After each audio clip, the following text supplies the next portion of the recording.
Salut, mbote bandeko nyonso o balandara Irsil Botelo TV. Salut, bonjour, bonsoir. Wana boyebi déjà et dépendara na R oyo bo landara biso.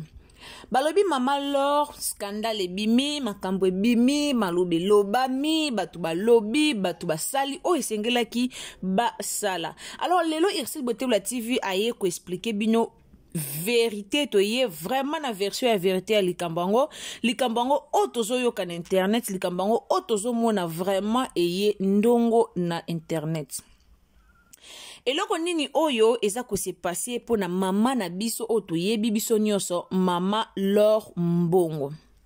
D'abord bandeko nanga notre pays to ebite soki problème ni ezalaka na biso to ebite en tout cas soki mboka na biso to bimiselango kombo to sala nini ezakara pasi po na peuple congolais. Basala nzambe lelo bakoma komema ba fardo moko basala nzambe lelo bakoma critiquer basala nzambe lelo bakoma vraiment komema ba problème moko o eza ya bangote. Bandeonanga, en tout cas, bonjour, bonsoir. Wana boyebi déjà, yango dépendara kaka na R oyo okolanda Irsil Botelo TV. Pona bato batala rabiso bayebi déjà. Donc, bonjour, bonsoir et dépendaka selon R oyo okolanda émission na biso. Donc, R okolanda émission na biso nde yo koyeba okozwa bonjour, tope okozwa bonsoir.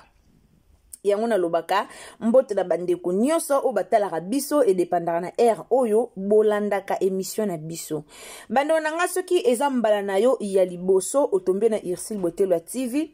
Soki eza vraiment première fois na yo okuta na Irsil Botelo TV, alors s'abonner ou commenter ou liker ou partager émission na biso et osala malamu. Car nde tolobaka na bino système a bien ndenge moko ya bien tango koti izala gentil ya ko s'abonner. Alors tango s'abonner ou partager émission on a bandeko, partager na ba camarades, partager na famille, partager na WhatsApp, partager partout. En tout cas nzamba lola akozanga te na ko pambola yo. Merci ming na batu nyonso oyo ba partage ka ba émission na biso. Merci na batu nyonso oyo vraiment bazalaka wana pona ko partager o bazalaka wana pona ko aimer o bazalaka wana pona ko commenter surtout ba émission na biso. En tout cas mingi batu ba partage ba émission na biso nzamba lola apambola bino. Peut-être yo aussi kozali Monica ka na partager na ngaka émission Irsil Botelo TV, mais oyebite o contribuer combien na chaîne na biso oyebite o contribuer combien car na ba partage na wana nzamba lola au futa yo potangu yo partager. Tango yo partager na Facebook na yo, na WhatsApp na yo, to na ba ami na yo ya Messenger, oyebite nini oyo yo osali na chaîne na biso. Kaka bato bako tomber na vidéo wana, oyebite combien de personnes o bako tomber na vidéo wana. En tout cas, nzamba lola akopambola yo soki o partager be émission na biso, et sa meilleure façon o yo okosala pour que o soutenir chaîne na biso et kende liboso. Yango na pesa toujours merci na ba abonné nyo sa Irsil Botelo TV, merci na ba abonné fidèle. Merci na bato nyonso balingaka Irsil Botelo TV.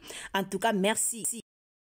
Na musala kitoko o bozo sala pona ko soutenir chaîne na biso e kende liboso. Alors bandeko nanga lelo toye na likambu ya mama na biso Laure Mbongo. Eza likambu moko o ezo déranger biso, eza likambu moko oyo ezo sala biso pasi ya ngwana toye nango liboso na bino.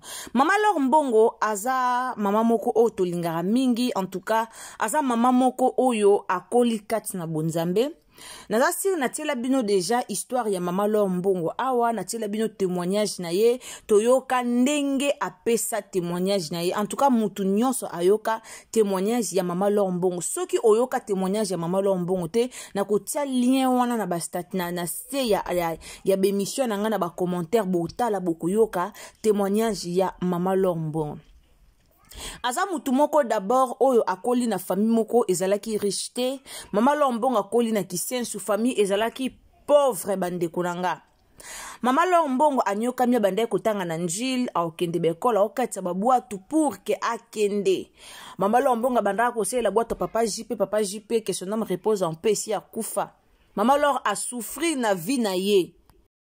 Paul lelo akoma oya zali, Paul lelo bat babenga ye Sœur Laure Mbongo, Paul lelo bat babenga ye Mama Laure, anyokwami na vie na ye. azala toujours na biselo loba na bandeko na ye ke naza mutu lokola bino te naza ndeko na bino me naza mutu lokola bino te naza ba ambition mususu azalaki na ba ambition na ye mususu papa na ye na mama na ye baboyanaka mama lor abokwamaka mingi epai ya mbanda na ye abokwamaka vraiment epai ya mama na ye penza te après makambo wana so papa na bango banda kosokipe na bango te mama lor a souffrir na vie na ye ti akoma ndenge akomi lelo. Alors peuple congolais tolingaka koya kofinga tolingaka koya koloba tolingaka penza koloba po bamona ke biso tolobaka sans to vérifier totala passé ya mutu wana ezalaki ndenge nini.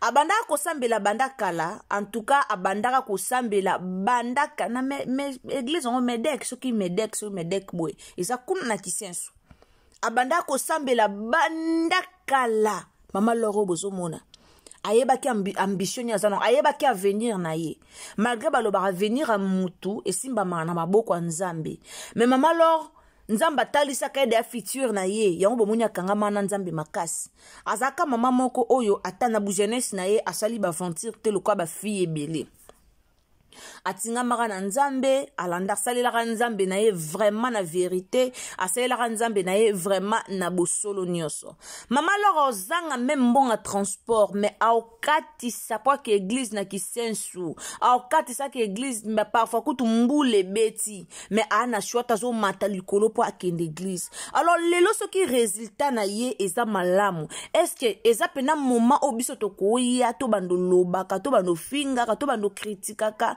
po mama lor lelo aote ya na cher po mama lor lelo aosala balbumu o ezoyebana po mama lor lelo voyager une semaine à zongi po mama lor lelo aokende États-Unis ka po abota zongi peuple congolais et moko avant to yaka oloba likambu il faut totalaka vraiment source ya likambu yango bandeko nanga omoni na vie avant oya okritike mutu avant oya ofinga mutu avant oya oloba likambu ya mabe pona mutu il faut tala faible commencement na ye tango azaki na eloko te tango azali kosouffrir nanu tango abandaki makambo ya miziki abandaki carrière musicale na ye depuis na se bato boya koloba bato boya kokalifie bato boya kofinga bato bozala wapi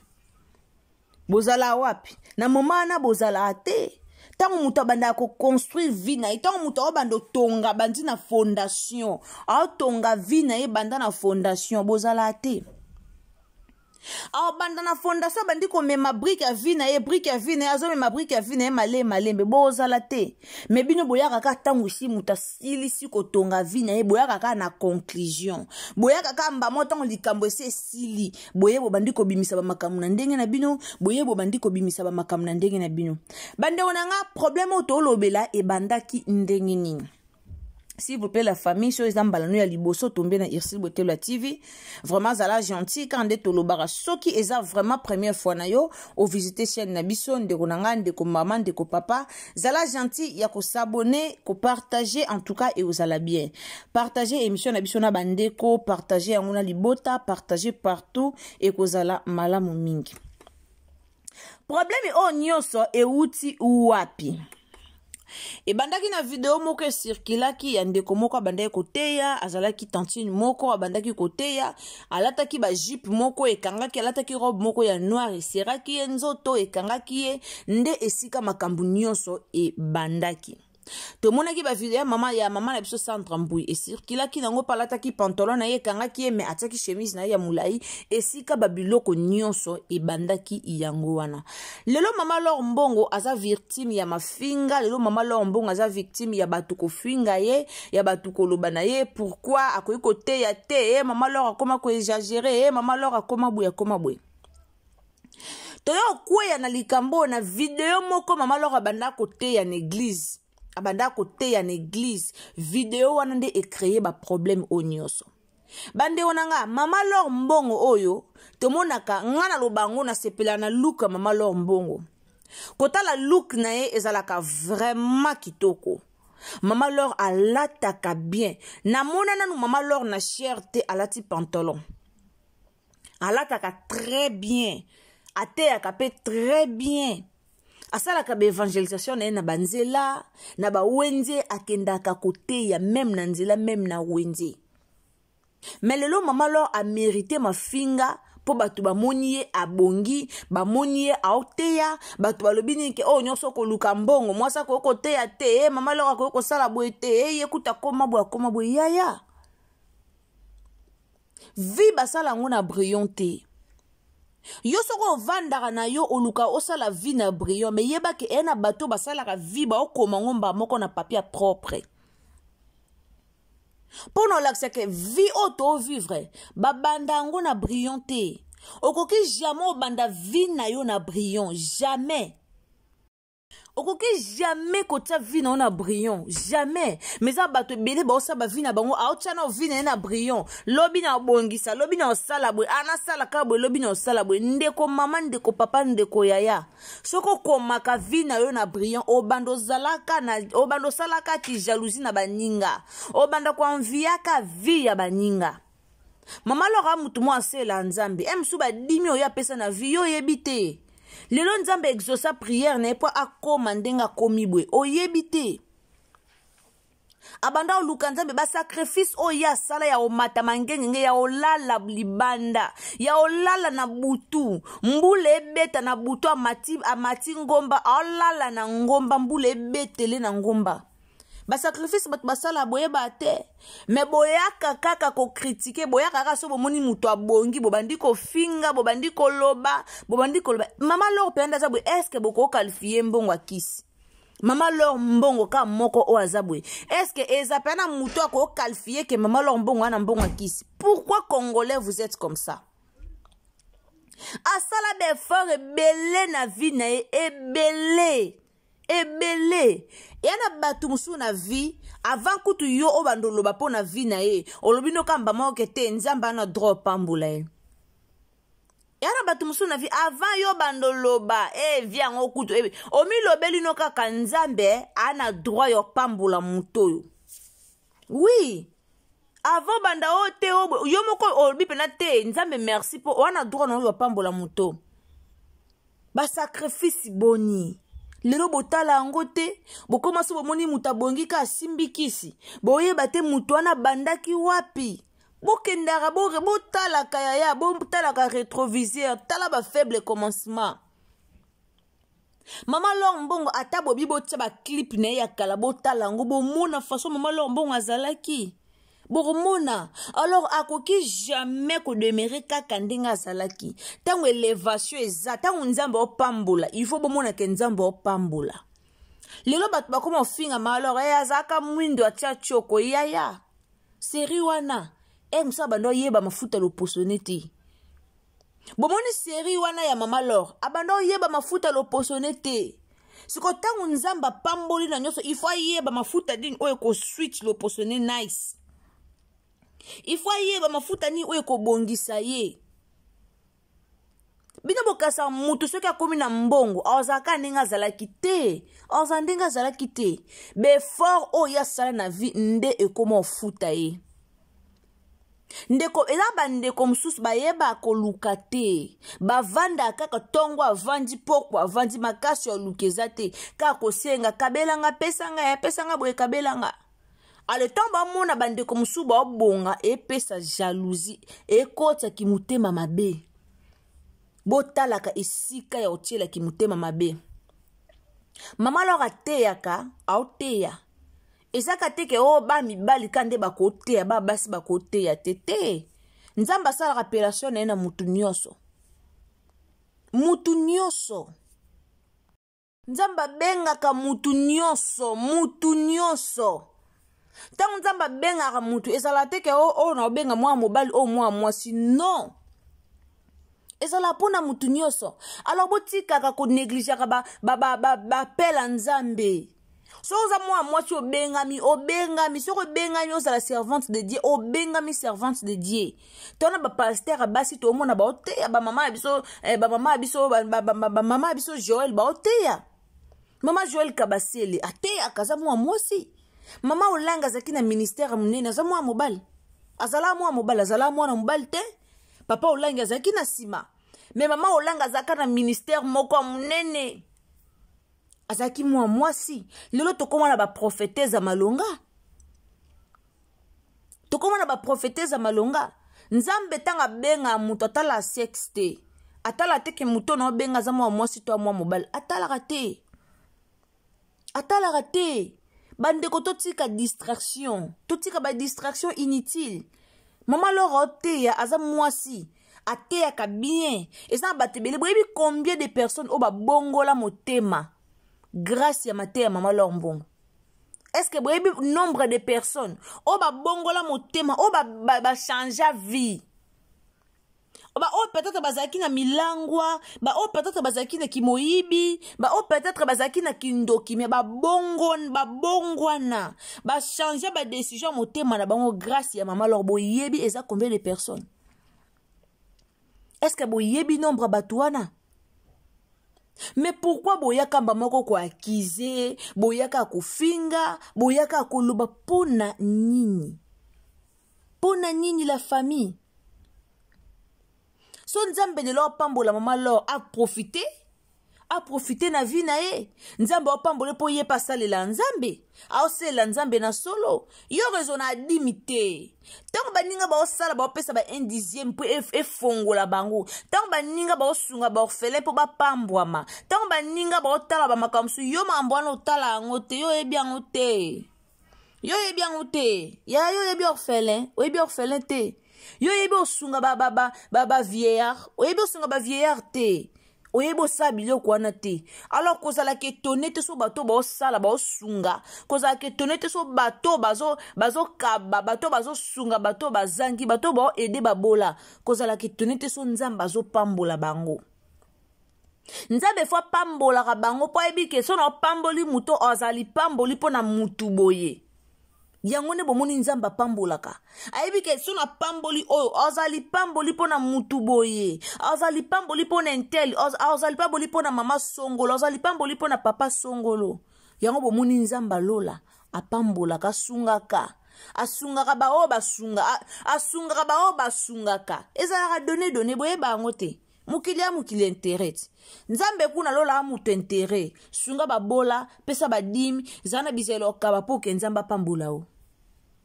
Me yo motema mabe, oza onaka pona otalaka baninga.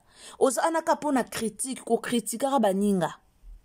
Nzambe pambolo te. Tangu yo po sepa na lipambolo ya baninga te, moye nzambe pa pambolo eza te. Ozwa bénédiction te. Alors botika mama lor mbongo kimia na vie na ye, abanda vie na ye banda kala, abanda oluka vie na ye aza témoignage biso toza batu moto ko témoigner grandeur nzambe pona mama lor mbongo. Alors botika mama lor mbongo kimia asala vie na ye elongo na nzambe azo mata elongo na nzambe. Esa yemba kisi au simba te.